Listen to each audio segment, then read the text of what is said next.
Welcome to the new lecture on PPAP submission requirements. We are going to study about the levels and elements of PPAP. When the customer requires a PPAP, they will frequently note a submission level. Following the AIAG PPAP manual, the PPAP levels indicate which documents needs to be submitted to the customer and which simply can be retained by the manufacturer. The PPAP submission requirements are normally divided into levels or phases as follows. In level 1, the part submission warrant or PSW is only submitted to the customer. In level 2, the part submission warrant PSW with product samples and limited supporting data is submitted. In level 3, PSW with product samples and complete supporting data is submitted.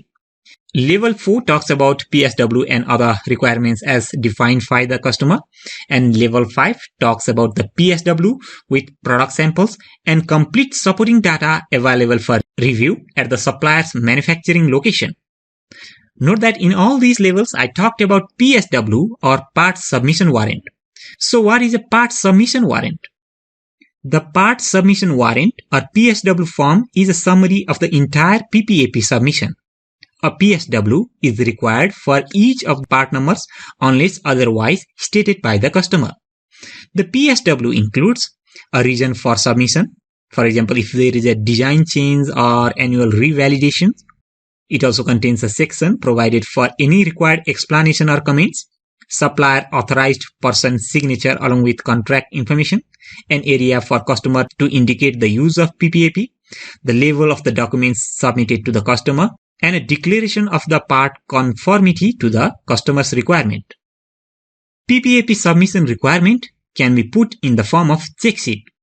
As we talked, there are level 1 to level 5 in PPAP submission. There are also elements or requirements to be submitted in these levels.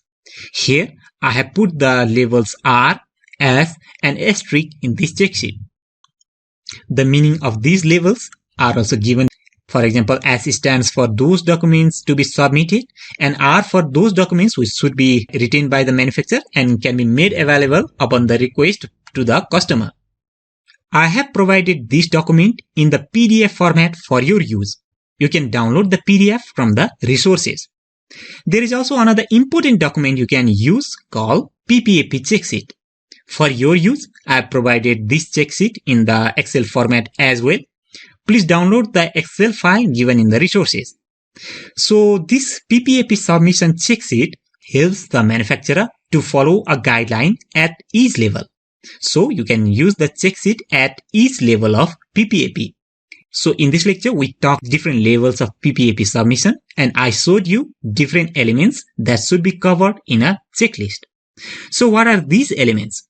We will study about these elements in brief in the next lecture.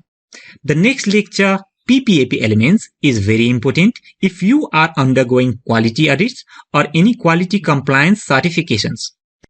I will provide you with the required PDF and Excel files so that you can actually use it for your workplace in the lectures to come to. At the same time, please do not forget to check out the resources. Thank you so much. Meet you in the next lecture.